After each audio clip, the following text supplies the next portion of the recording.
Last time we talked about Meddle by Pink Floyd. Now you may remember this as being the precursor to other great albums by them, such as Dark Side of the Moon, Wish You Were Here, Animals, The Wall, and The Final Cut. However, Meddle itself has a really unique history in the fact that it's also influenced other music. However, this is something that's not been apparent right away. So, who exactly have they influenced? Well, surprisingly, it took a long time for this to really become apparent. In fact, it took about 37 years. Natchmystium. Yeah. Assassins, Black Metal Part 1. It's right in the name, let's face it. And take a look at that title. Not to mention the logo. The logo really bears resemblance to psychedelic, trippy metal. It's done in the trademark style of many bands from the Flower Power generation, such as Cream. But now, let's talk about it. What makes the music sound this much like Meddle by Pink Floyd? Now let's be fair here, ladies and gentlemen. It's not as though Natchmystium just simply took Pink Floyd's Meddle to heart and personally tried to make their best clone of it. After all, Natchmystium isn't exactly the same style of band as Pink Floyd was back in the 70s. Pink Floyd's a classic progressive rock band, whereas Natchmystium was always a black metal band from America. In fact, many people really loved their work. A lot of black metal enthusiasts felt that these guys were the hope and the salvation for North American black metal, which was a style that's sort of become doomed to become nothing but a whole bunch of Dark Throne, Satyricon, and classic black metal clones. However, Natchmystium had a much different idea for black metal, not to mention for the album Assassins, Black Metal Part 1. Their singer drew a fantastic influence, not to mention a huge influence from Pink Floyd. So this was something that he really wanted to experiment with. This was something that wasn't as apparent with their earlier works, such as Demise or Instinct Decay. However, whenever Assassins came out, this was really his chance to put this idea into work, and the whole band seemed to flower around it with something that seemed like a really positive experiment, something that was really going to be unique, something that really has never been done before. Now, whenever you listen to this album, it's 10 tracks long, and it clocks in at about 45 minutes long. And the first thing that you'll notice is that there are a lot of things that do bear resemblance a little bit to black metal. Or should I say, to both black metal and classic rock. Sorry. For one, the black metal stylings are still there. They can still be very, very heavy and very trippy.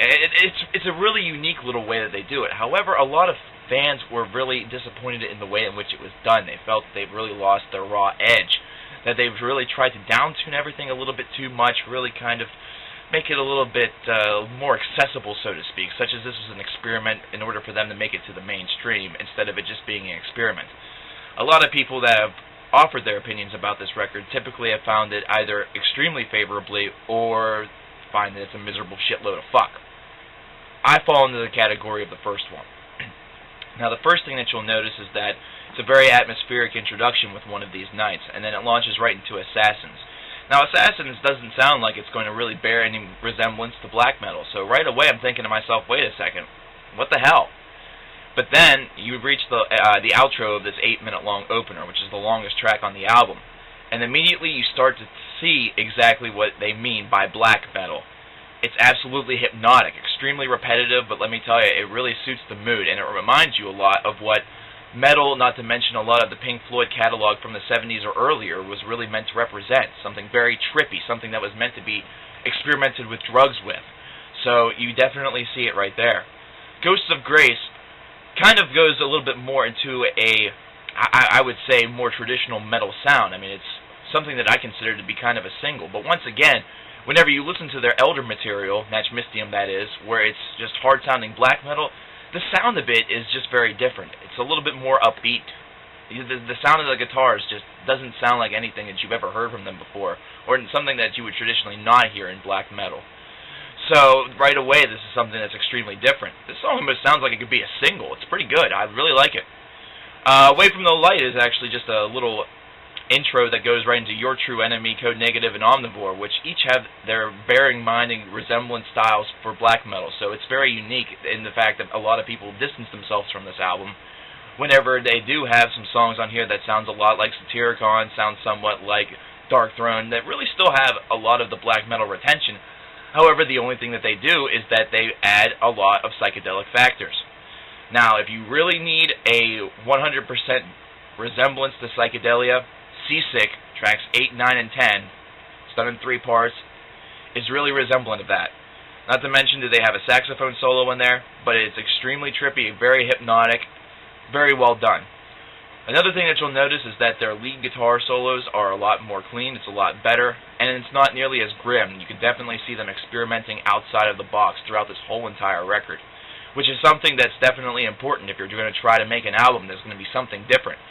If you are planning to do an experiment and you don't experiment that much, then where's the experiment? Well, they did it, and they did it well.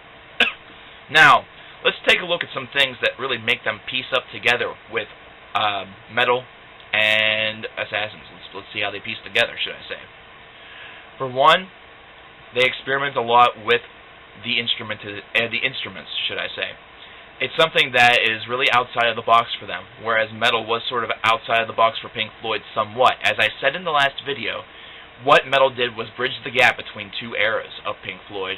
The former era, which was a lot of experimentation, psychedelia from Syd Barrett, to the new era of the 1970s classic albums such as Wish You Were Here.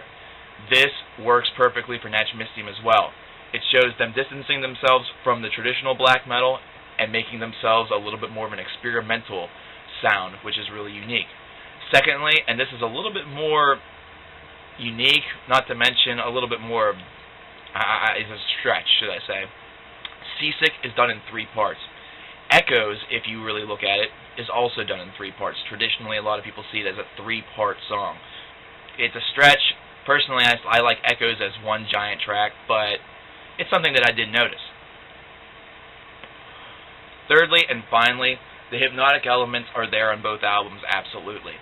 Now, it is going to be more present on Meddle by Pink Floyd, considering that's their style of music. However, Natchmystium has been able to attract a certain amount of followers to what they have done because they have also incorporated the psychedelia. However, this leaves our triptych only 2/3 complete. There's still one other album that's also been influenced by this particular band, Pink Floyd, and their album Meddle. There's only one more album that potentially would make sense for this particular idea. And surprisingly enough, we didn't have to wait 37 years in order for this one to come out. So stay tuned for the triptych to find out what the next album is. So let's take a look here. This is medalarchives.com, and you can see, of course, the album itself, not to mention the track listings, the total Wait, what the hell is this? 71%? I told you, a lot of people actually didn't like this album. They felt that it was a really weird experiment, something that really went away from their roots of black metal, not to mention was just failed. Let's take a look at the reviews real quick. Look, we have one that's an 80%. We have one that's a 60, saying that they're carving a niche for themselves, which is absolutely correct. 50% saying that it's very generic.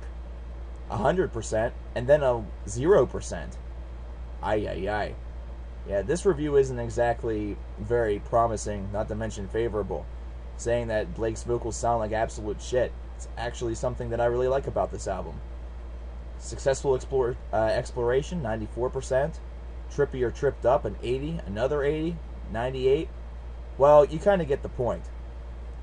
It's funny how just a couple of negative reviews can really bring down the score for a really good album. Just a couple of people thinking that it's bad can actually cause, well, a lot of mainstream dissonance.